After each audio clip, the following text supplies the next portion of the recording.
demi menegakkan keadilan tentang undang-undang atau tentang kejahatan penistaan agama itu Pak harus ditegakkan Pak. Ya, jangan tebang pilih. Masa Indonesia kalah sama waria? Apalagi warianya begitu lagi bentukannya, ya Allah. Ayo Pak, kasihan Pak orang-orang yang udah pada di penjara gara-gara penistaan agama Pak. Ini yang udah jelas-jelas di biji mata, udah bukan penistaan agama lagi Pak, dimain-maininnya pula itu agama. Kasihan Pak perempuan-perempuan yang lagi umroh itu jadi batal gara-gara dia juga umrohnya itu nggak sah, karena kalau ambil mikot di Mekah dia harus menjadi seorang laki-laki pakai baju ihram, kelihatan tuh keteknya kemana-mana. Ini enggak nih. Ini ibadah umroh dengan mengenakan pakaian syar'i dan berpenampilan layaknya perempuan. Menurut Gus Mufti, hal ini memprihatinkan karena Iza Zega merupakan seorang transgender. Sebagai laki-laki, ia seharusnya menjalankan ibadah sesuai kodratnya, bukan mengenakan hijab dan ikut sholat di barisan perempuan. Menurut Gus Mufti, perilaku Iza Zega selama ibadah umroh dapat dianggap sebagai penistaan terhadap agama Islam. Ia menyebut hal ini merupakan pelanggaran yang seharusnya mendapatkan tindak hukum. Iza Zega yang menggunakan hijab saat menjalankan ibadah umroh.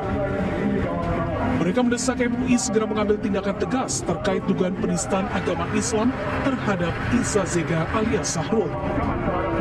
Keagamaan yang perlu difahami dan juga dijadikan pedoman ya di dalam aktivitas beragama, kemudian bermasyarakat dan juga berbangsa dan bernegara.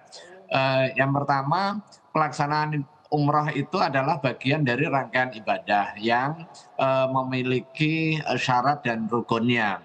Ketentuan antara laki-laki dan juga perempuan ini berbeda mengenai apa yang diwajibkan, apa yang dilarang gitu ya, sehingga harus difahami secara utuh sebelum melaksanakan ibadah haji ataupun ibadah umroh.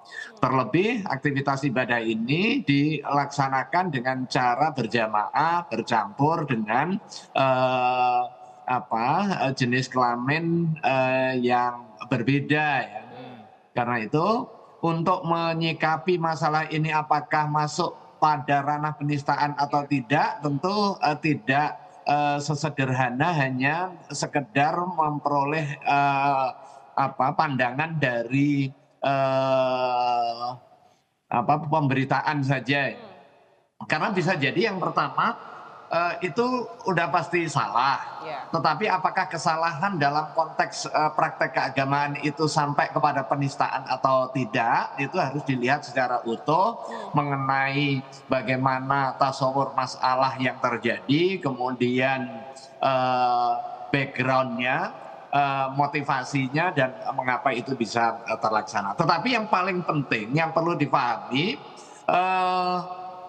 aktivitas ibadah laki-laki dengan perempuan ini memiliki ketentuan yang berbeda. Misalnya Pak, ketika melaksanakan umroh, kalau dia laki-laki, dia harus memakai pakaian tanpa jahit, dua helai sarung tanpa jahit. Begitu dia memakai pakaian berjahit, dia melanggar ihram.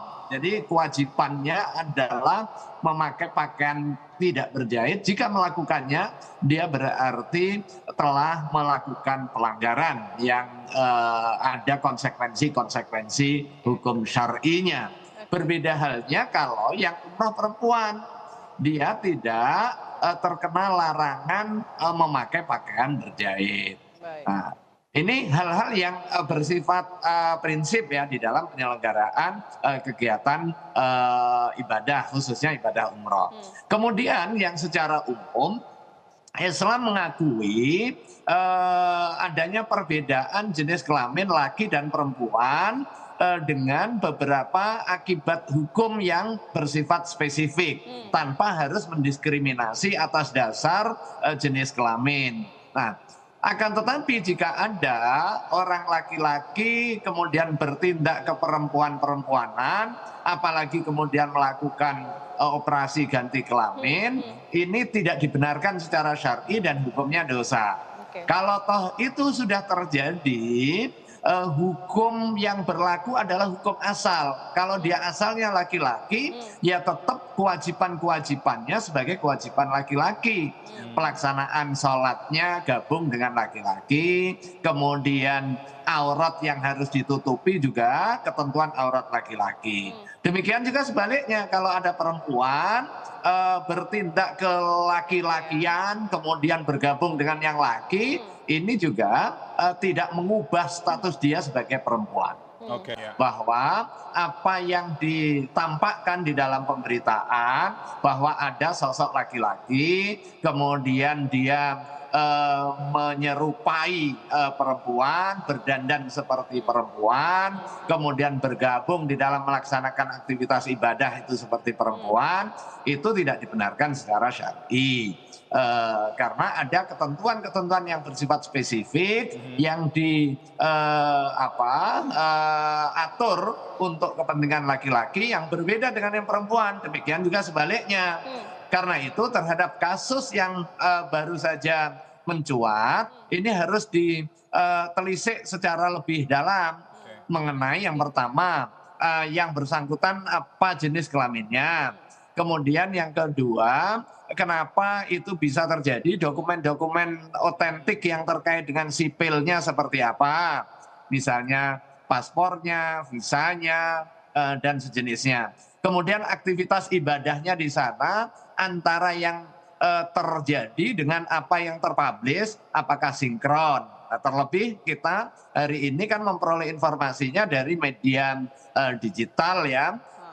Apakah itu terkonfirmasi, terverifikasi, benar adanya, atau editing, dan lain sebagainya. Kan masih ada berbagai kemungkinan-kemungkinan.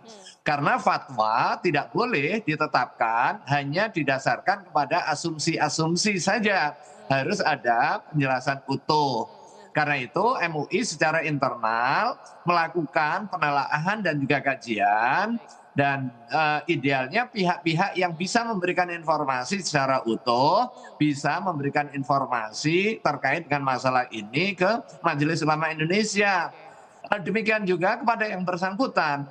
Ini perlu ada tabayun juga. Dan MUI selalu terbuka untuk memberikan pembimbingan, kemudian memberikan pengarahan, memberikan masukan terkait dengan aspek syar'i sebelum nanti ada penetapan fatwa.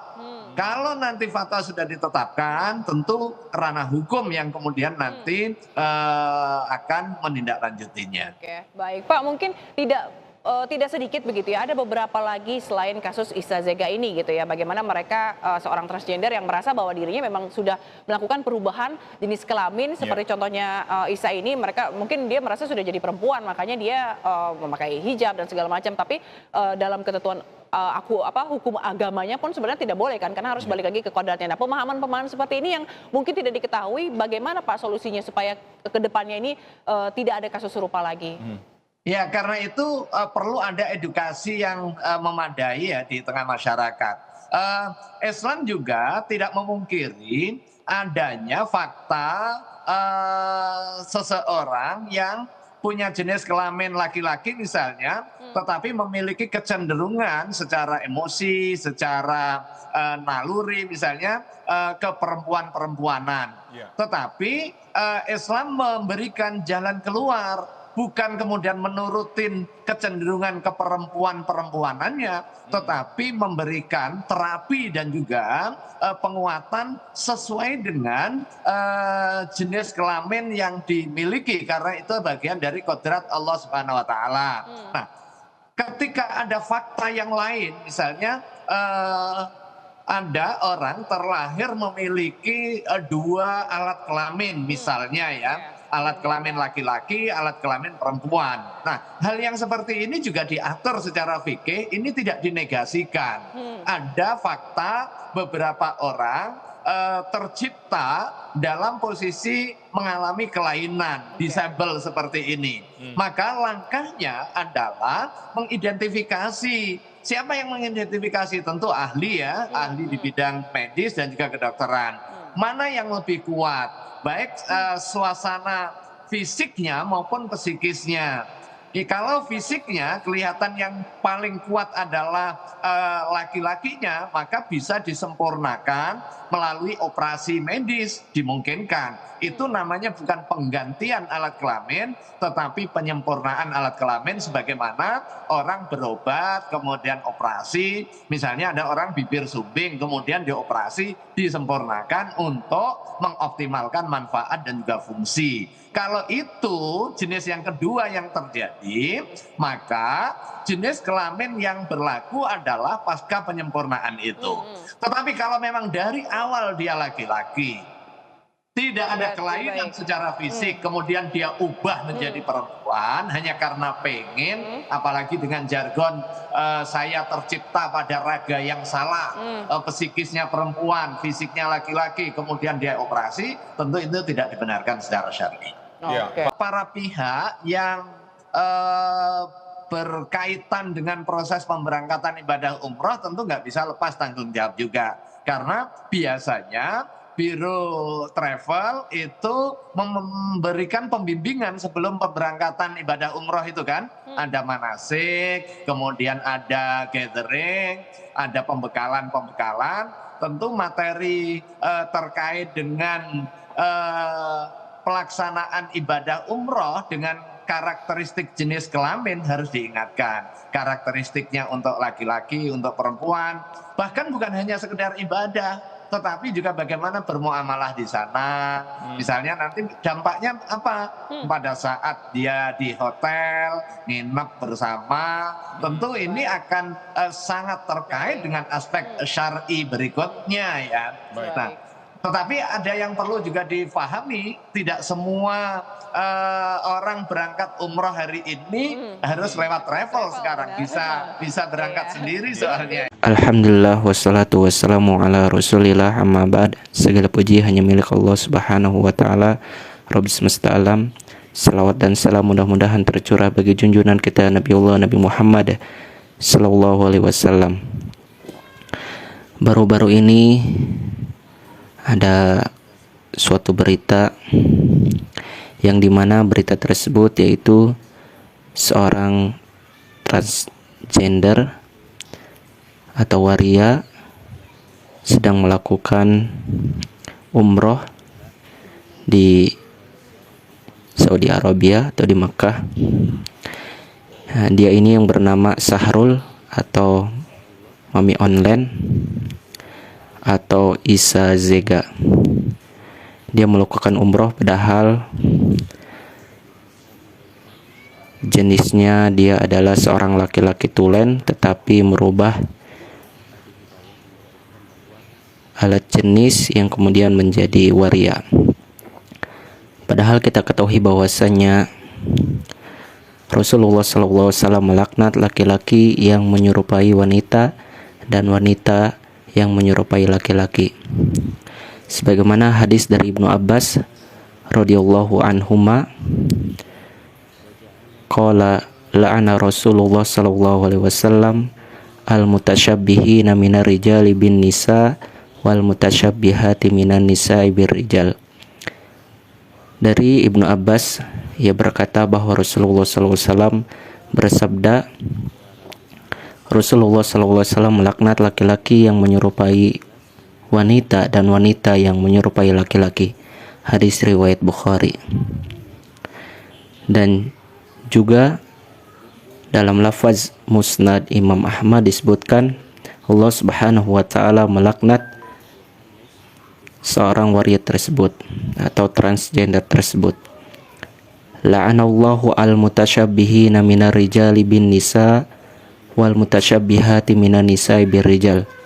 Allah Subhanahu wa taala melaknat laki-laki yang menyerupai wanita, begitu pula wanita yang menyerupai laki-laki. Hadis riwayat Ahmad. Dan juga di dalam hadis Abu Hurairah radhiyallahu anhu, Rasulullah sallallahu alaihi wasallam bersabda, anna Rasulullah sallallahu alaihi wasallam la'ana ar-rajulu yalbasu lubsatal mar'ati wal mar'ata talbasu lubsatar rajuli Rasulullah SAW melaknat laki-laki yang memakai pakaian wanita, begitu pula wanita yang memakai pakaian laki-laki. Hadis riwayat Ahmad. Kita ketahui bahwasanya Isa Zega atau Sahrul ini dia berulang kali melakukan umroh, tetapi lolos ya dari pantauan, atau padahal statusnya dia adalah seorang laki-laki, tetapi dia menggunakan baju ihram, yaitu pakaian wanita. Dan ini termasuk sebagai kategori penistaan terhadap agama dan juga terhadap ya undang-undang atau konstitusi negara kita. Dan kita ketahui bahwasanya ibadah umrohnya saja tidak akan sah karena dia sudah satu menistakan agama, yang kedua juga dia sudah merubah jenis kelamin, yaitu transgender. Seharusnya dia umroh harus sesuai dengan jenis kelaminnya, tetapi dia memakai pakaian wanita. Nauzubillah min zalik. Oleh karena itu, mohon sekiranya kepada pihak kepolisian dan juga pihak transmigrasi ya, agar segera menangkap waria tersebut dan juga travel yang memberangkatkan si Isa Zega ini, si Sahrul ini. Dan ini merupakan pembelajaran bagi pemerintah agar orang-orang yang seperti ini tidak kembali lolos untuk melakukan ibadah, dan ini sudah mencoreng nama Indonesia. Ribuan DM masuk ke media sosial saya yang mendesak untuk Isa Zega alias Sahrul alias Mami Online untuk segera dipenjarakan karena telah menistakan agama. Dan saya miris, saya pikir Isa Zega bertaubat, meminta maaf kepada publik, tapi justru dia menantang semua pihak yang mendesaknya untuk segera diadili, untuk segera dipenjarakan karena menistakan agama.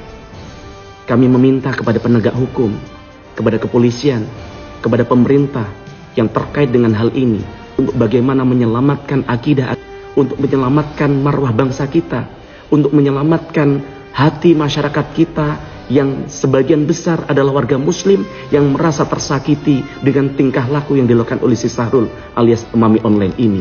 Saya telah mengantongi nama travel yang telah memfasilitasi dan memberangkatkan si Sahrul ini, karena kami lihat bahwa travel ini adalah bagian yang terlibat dalam proses penistaan agama. Alhamdulillahirabbil alamin.